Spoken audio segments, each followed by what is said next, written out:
La mentira tiene patas cortas.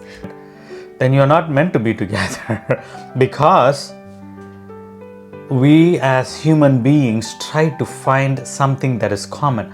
What music do you like? Oh, I love that same music. Or which gym do you go to? I love that gym as well. Or whatever. Do you like to read books? We are all trying to constantly connect. Human beings try to connect, right? If we are not vulnerable, can't we build trust? I have a question for you. Can you trust someone fully if you've never had disagreements with them? I'm talking about romantic relationships, not just some acquaintance. To rebuild a trust that is broken. It's easy to maintain a trust, but a trust that is broken and to rebuild it, it's not impossible.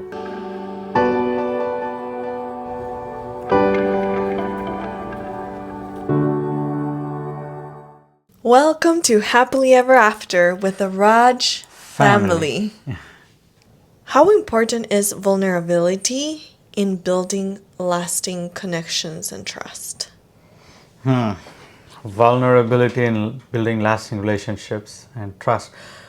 I would say there is two parts to vulnerability. One is you're really vulnerable and you're sharing your heart to the other person, and people can learn and you can see the person is genuine.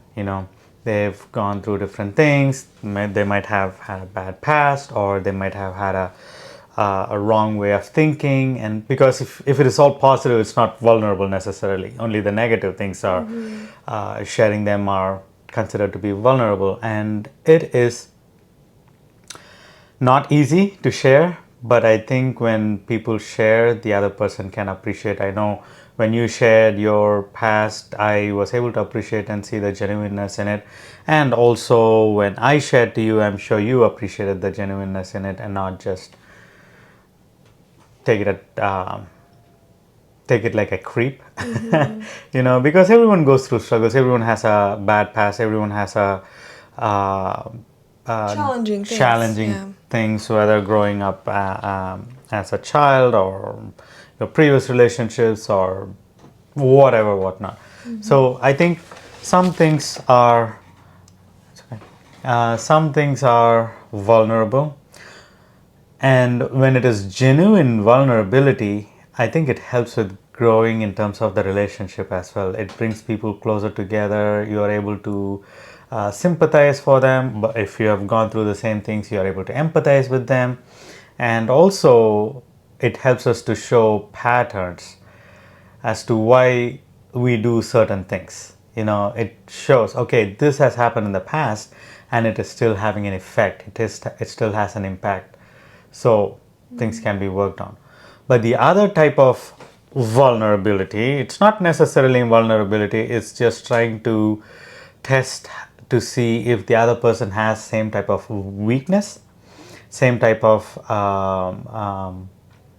mindset, so they can evaluate and see, oh, okay, so I have done these things in the past, and whatever, it can be whatever, and it is to test and see if the other person is also into it.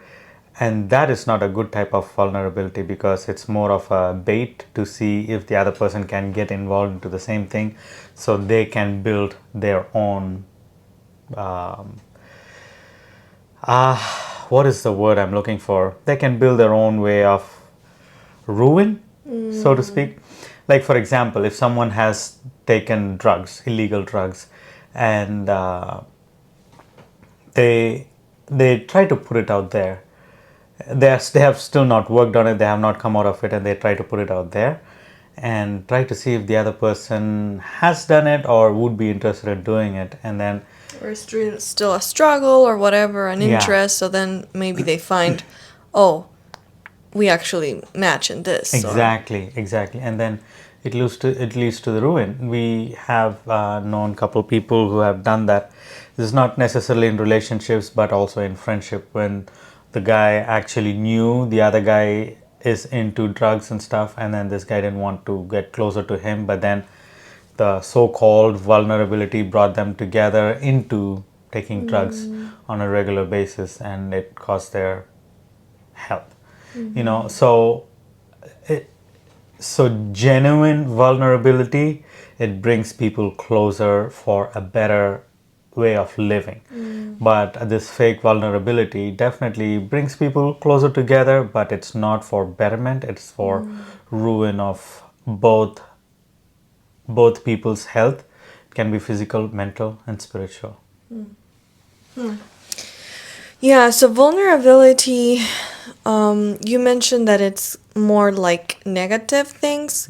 Could it be also personal things that are not necessarily negative, but more like Yeah, very ambitions intimate and or some things. like, I have shared with you one of my goals. I don't want to share. I'm not going to be vulnerable in that aspect right now, but I have shared it with you, and I would like to do certain things, accomplish certain things, and so could being we vulnerable. describe vulnerable as basically opening your heart to things that are very personal? Absolutely, Be it yeah. trauma, be it dreams, be it pain, be it challenges. It's just being very open to the inside. Yeah, yeah. I like the way you think, because for me, usually in general, when you say vulnerable, it is kind of like negative stuff. But I understand and I agree with you. It's basically opening up the heart. It doesn't have to be negative. It can be It can be, positive, it can be super nice things, yeah, but that is very personal yeah, in a way. yeah.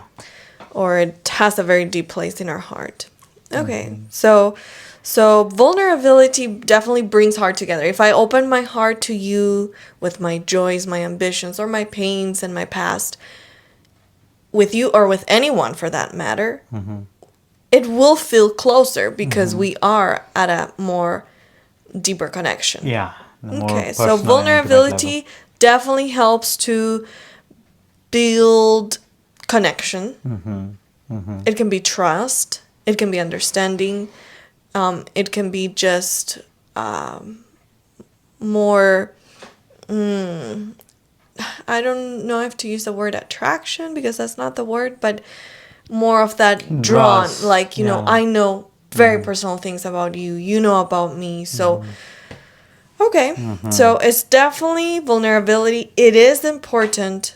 If we are not, okay, let's change it. If we are not vulnerable, can't we build trust? It's going to be hard to build trust because you have built up these walls, and the close loved ones, you will have to let them in.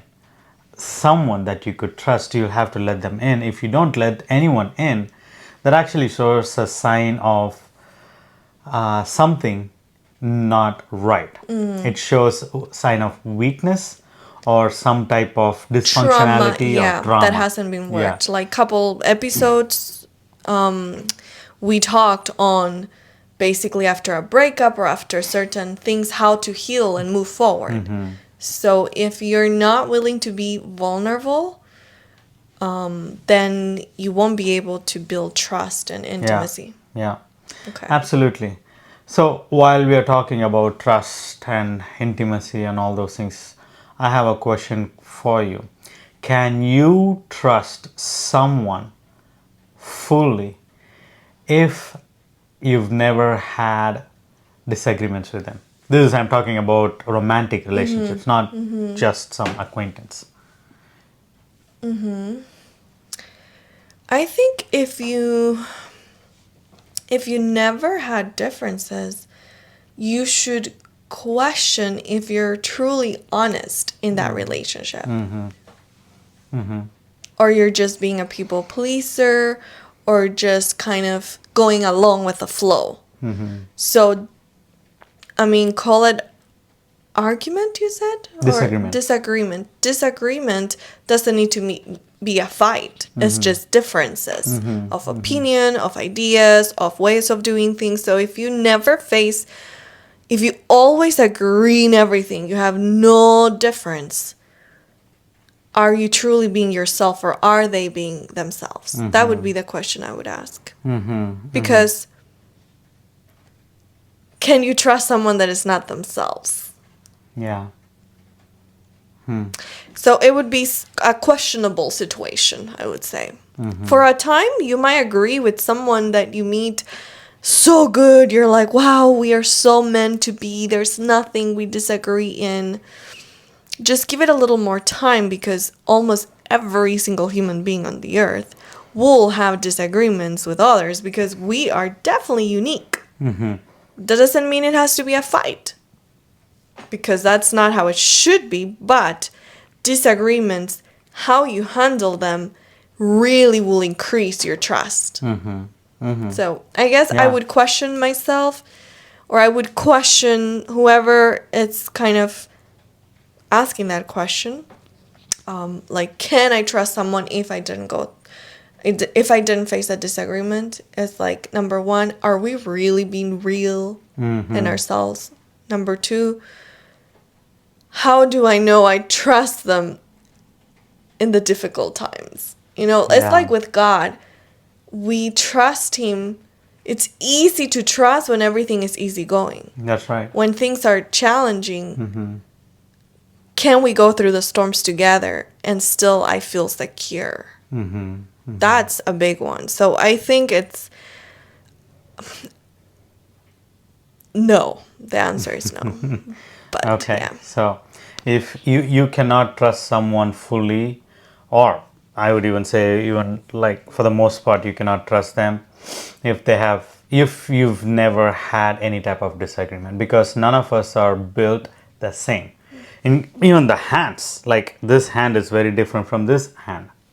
We even have like disagreements like with our own sometimes ideas or circumstances. So if with ourselves we haven't, how come there's nothing with someone else Exactly. that That we need to face and process? So. And that shows probably a sign of people-pleasing mindset, or just brushing it under the rug. Avoidance. So that, avoidant. I don't want to have any issues. I want the relationship to be nice, and then so it comes to a point where whatever the other person says, and this person is like, yeah, I do the same thing too.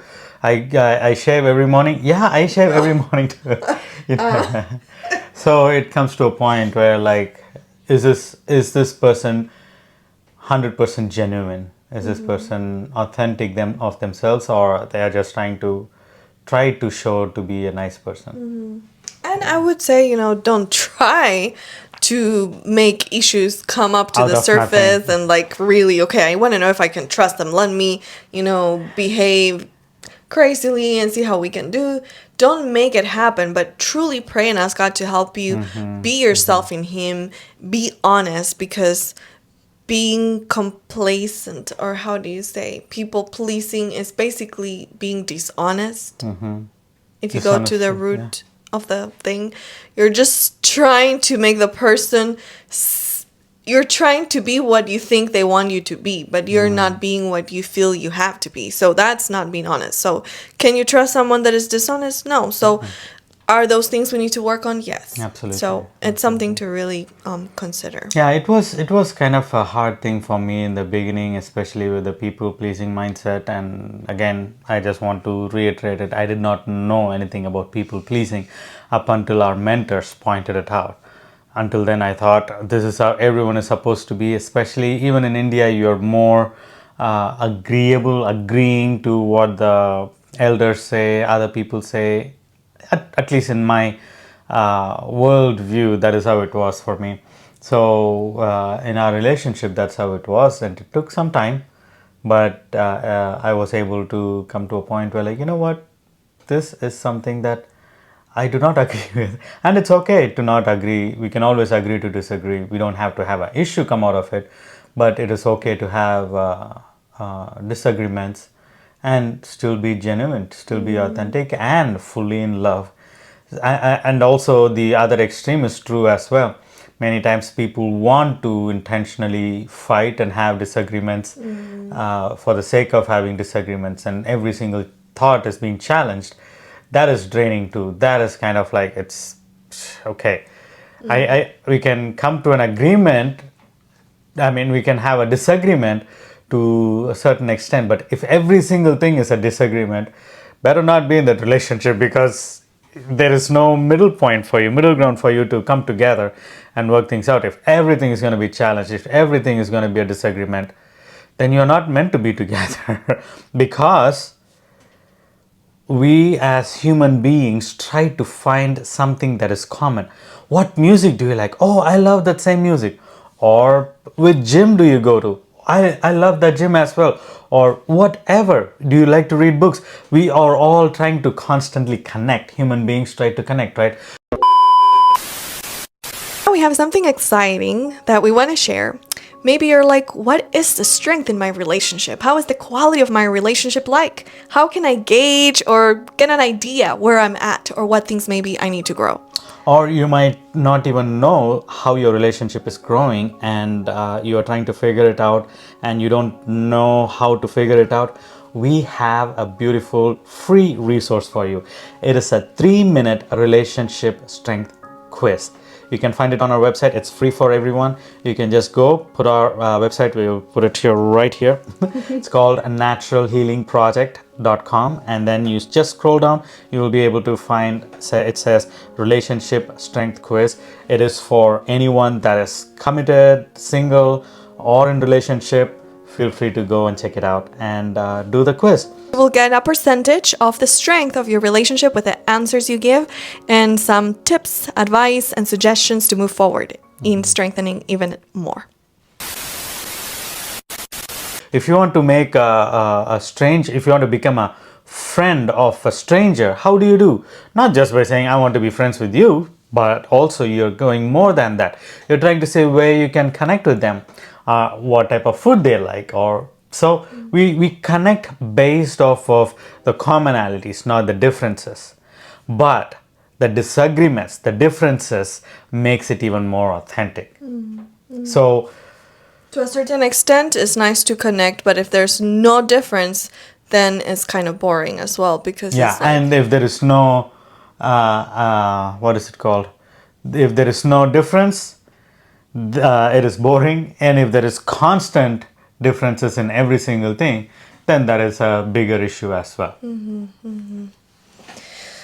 So what's a practical way to repair trust when it's been broken without like rushing, okay, you gotta forgive, or just forgive me, why don't you forgive me? What's a practical way to repair trust? I think you need to start your actions need to start matching what your words are saying, because once the trust is broken, it's a hard thing to rebuild. It's not like it cannot be rebuilt. It can be, but it's going to take more time. But also you need to have that constant reassurance to the other person to know that you are trying to match, your actions are trying to match the words. And over time, number one, the person that was affected needs to be willing to let the trust rebuild. And number two is the person that has done the wrong or broken the trust is really working towards matching what they say or what they promised that they would do. And yeah, but this also can take a trauma, take a toll on the person that lost the trust. But again, only God can fix it in that realm. And of course, just because someone said, oh, I'm sorry, I didn't think about it, and we are talking about bigger problems, right? If it is smaller problems, that's a different story. Like, let's say I emptied the trash, but I didn't put put the liner back, fresh one. It's not like a huge thing for you to take time to build the trust again. It's just a smaller thing. But the Right, trust issue itself, it's something bigger. Yeah. And you cannot just rush into forgiveness, because if you forgive, in a way you might be naive that the other person did it by chance, and it's not the case, because A, X, Y, and Z. But when you are rushing into forgiveness, it might make the other person think, oh, maybe it's not that bad, and I am the one who is thinking it's that bad. So, practical ways to repair trust, then it's be consistent with your words. Words, yeah. Your actions need to match your words. And also ask God to pray about it, and that you, the one that broke the trust, will be cognizant of what is the person that broke the trust needs to be praying that God will point them out when they try to go back to their part where they broke the trust or something like that, and that it can be fixed. Yeah, those are important things. And sometimes can be broken trust with your spouse, with your boyfriend, with that relationship. They lied to you. I mean, this is kind of like a big non-negotiable in a way to me. But not everyone is the same, but I would say it's a big one. If someone, when you're in the relationship, lies and is dishonest, and you have to confront them with that lie, and they minimize, they try to kind of like, oh, I didn't mean to. Lying is not something we can live with and build trust. So that pattern shouldn't be there for someone that wants a healthy relationship. If they want to marry a liar and be a liar, well, that's up to the couple. But if you want a healthy marriage, that shouldn't be part of the equation. So when we work with young people and they say, oh, they're not very honest and they're kind of like, yeah, they lied to me, it's like, watch out, that's a red flag. Yeah, big red flag, yeah.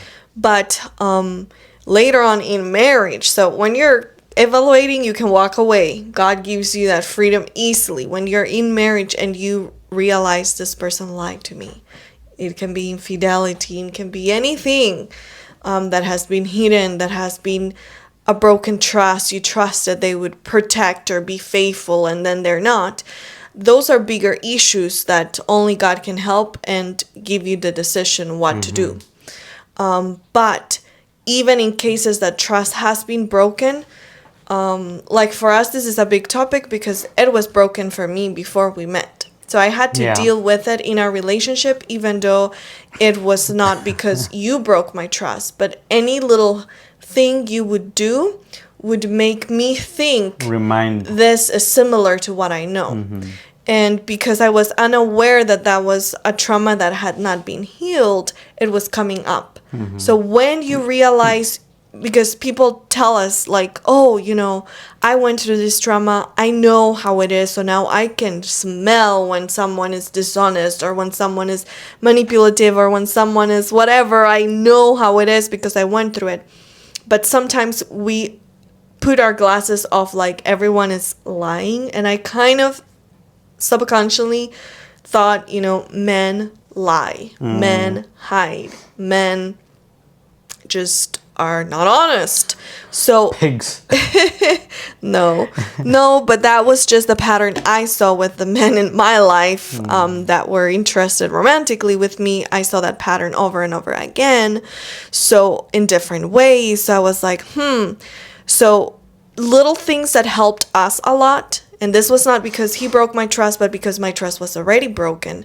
And I had to pray and ask God to help me forgive, let go, and see this as a new beginning. But still, there were practical things. For example, you took your phone, and since we were dating, he was like, I have nothing to hide. You can always check everything I have. This is my password. That, to me, was huge. Because I don't think we were dating yet when you gave me your password code to your phone. Yeah. I was like, okay, this guy is pretty open, and he's not even my boyfriend. We're just friends, and he's telling me. We had interest with each other, not just friends. Well, we were close friends, because but technically, just to clarify that, I don't give out my passcode to anyone or any friend. I had interest in her, and I know the interest was mutual, and that's the only reason I shared my passcode. So I don't share my passcode to any friend or just friends. There are people out there. He was very intentional, and he knew what he was doing. But for me, I was comparing, because before I was in a committed relationship, and they would not give me a password, put everything hidden, and try to hide and hide more to be like a secret.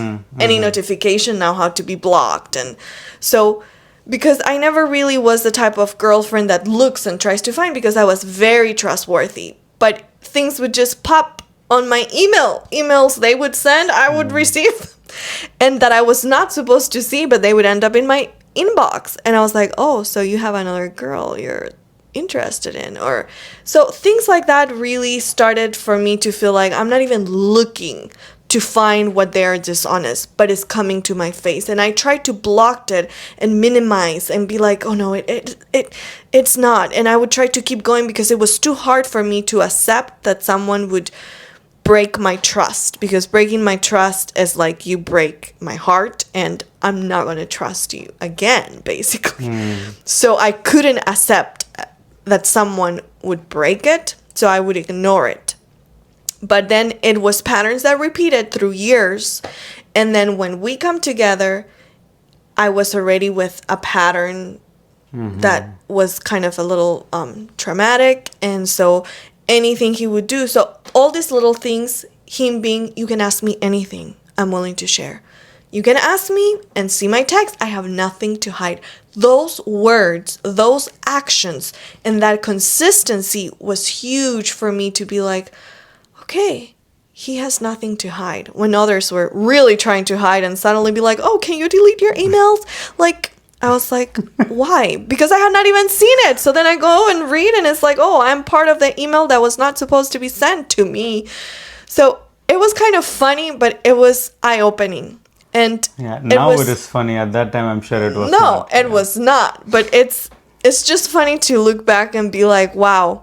There's a saying in Spanish that says, la mentira tiene patas cortas. So basically, lies, or that, when you're trying to hide, has very short legs. So it won't go very far. So thinking about it is like, it's funny. People trying to just, keep their thing, and me, they're like naive, but seeing everything on my face. So it was just, things that help definitely is clarity, honesty, your words match your actions, you're consistent. So those things can help build trust. Even if he was the one that broke it, if he really is consistent and changes the pattern, I have the opportunity to decide to rebuild it or say, hey, that's great, but I don't want you, and I can walk away if we're dating in that process. So that's huge, though. That's huge to rebuild a trust that is broken. Oof. It's easy to maintain a trust, but a trust that is broken and to rebuild it, it's not impossible. Because we do know people that have a broken trust and they have, by God's grace, rebuilt it, and the other person that had gone through that trauma was able to forgive and move forward. But still, it's not an easy place to be at. It's very hard, and it is better to avoid it in the first place. Yeah. And the thing is that I believe, all of these things that I went through that people would hide, or men in my life would hide, it was because they were afraid to really let me know. They were afraid I would back off. They were afraid that I would, see the real thing. And so their fear tried to protect me or themselves. But at the same time, if you already broke because maybe your decisions were not good, plus you're hiding, is a double broken trust.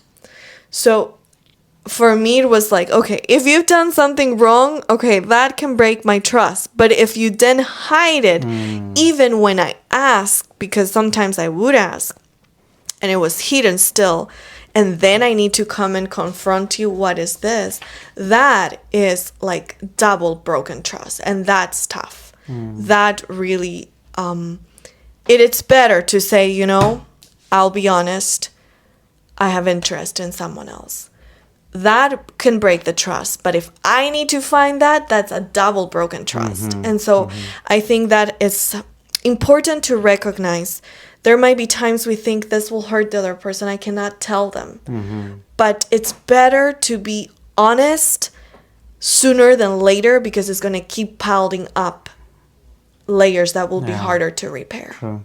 So that's, if you want to build trust, don't hide. Don't hide. Let your words or actions match your words, and show yourself to be trustworthy. And maybe the first one was genuinely a mistake, and that it can be fixed. But if not, I think it is better that the other person knows the actual thing. And if they don't want to move forward with you wanting to do stuff, I think it is important for you to respect that as well. Yeah. Because it's better to live life knowing that you were honest than live the rest of your life feeling guilt or the other person to feel that you really were messed it up. Yeah. So be free, even if it was your fault. Take that step of being open and vulnerable and honest. Honesty sometimes can be hard. Being honest when we've done mistakes can be like a huge mountain, but it will only get bigger if you don't address it. So that's just a recommendation from our personal experience. Yeah. So I have a last question for you. Is over communication better than silence? Or is there such thing as too much sharing? What are your thoughts? Over communication better than silence. I think there's a time for everything, like a time that maybe being silent is better, but there's a time that sharing, and it depends as well the scenario, the situation. Sometimes sharing too much at the wrong time can be bad, and maybe it is better to be silent. But too much sharing, I would say, maybe if it's too soon in the relationship, there's certain things that maybe you don't want to just share everything. You want to see that the other person can take care of your story, can value and respect to some extent, even if they choose not to take it, that they are mature enough to be shared your inner part, because it's not for everyone to just have that opportunity to know. Yeah, I think also like when you're freshly into a relationship or you're still getting to know about each other, you don't have to share every single thing. You don't have to even communicate too many things, you know. And once you're in a relationship, you take it step by step. You're not doing a confession there. You're not in a box and you try to start confessing everything, but you will have to see how the relationship goes. You have to be open. You have to be transparent. You have to be very clear with where you stand and all those things. But at the same time, over communication is a thing. And it can try to make it look like you are trying to rush into something, maybe even marriage, when you yourself are not sure because you're just beginning a relationship, or even you want to try rushing into a relationship while you're just friends. You met for a week and you're already wanting to share a whole lot of stuff, and it can be an over communication. I think, that's an important point. Depending where you see this connection going, it's what you will share. So if you're just, getting to know each other and you are not even sure if you really want anything more with this person, don't overshare. But if you see like, wow, we really connect and we both kind of are seeing that we would like to explore this more than just a connection or a friendship, then it's up to each individual. But I would highly recommend, before you get married, share everything that needs to be shared, because we know of people that have, kept certain things. Like a girl, she had gone through an abortion and she wrote a book and everything, but she never shared with her husband. And later on, her husband, reading her book, finds out her story, and it's like, what? You never told me. And he was devastated. He felt that trust was broken because of that. So I don't think she did it intentionally, but just that was an important part of her story, and the husband felt bad. He didn't know. So, and other, for me personally, I believe before you move into too in depth of the relationship in the first couple months, you should bring everything that you're aware of that it's of importance. Necessary. Yes. Because you might not share every detail of everything of your story because there's so much and not everything is applicable, but important things that really marked your life or that this other person should know about your life. Some people recommend, oh, you shouldn't share, God forgave you, you're a new creature, and, the past is the past. Don't share it with the person. After you get married, you can share. I personally think that's a little deceiving because it's like when someone is selling a house and they don't tell you the issues there is or there have been.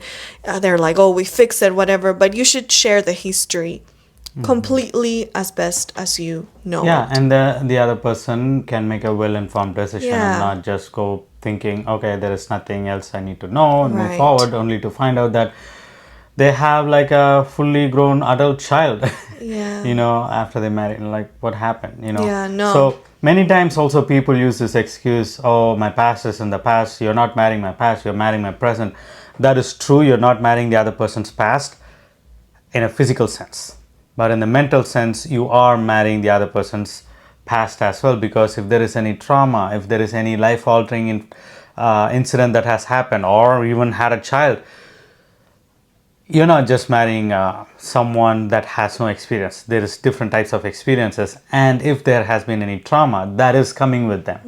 Even if they worked with a therapist or whoever, that is coming with them, and you're going to face that. So while it is true you're not marrying their past in the physical sense, I don't know how much true it is as well, but there is a part where I think there are cases where we will have to share. Again, we want to be careful with this thing. We are not saying that you need to share every single thing since you were born or since you have memory of, and you need to share every single detail. It's not about that. The point is that any life related stuff, anything that changes, alters your life, or anything that has happened that is huge, you need to let the other person know. It can be both good and bad, but it's important for the other person to know so they don't feel left out and they can make a well-informed decision as well. Yeah, it's liberating, and again, it helps with that vulnerability and with that understanding, and it's just part of honesty in a way to share. Yeah. In general, the big events that impacted our life. Yeah. So we have been talking about how to build trust and have an open communication in relationships and marriages. And if you have any questions, if you feel like you need to share something to your partner, maybe your husband or wife, or maybe to your boyfriend or girlfriend, feel free to comment. Or if you think it might be a little too private, you can always email us the question, and we are very happy to respond to you in regards to that. Our email address, you'll be able to find it in our description, and you can communicate with us. And of course, if there are certain things you want to learn more as well, you can put it in the comment section, but if you want it to be private, you can send it to us through email. And we will see you in another episode. God bless you.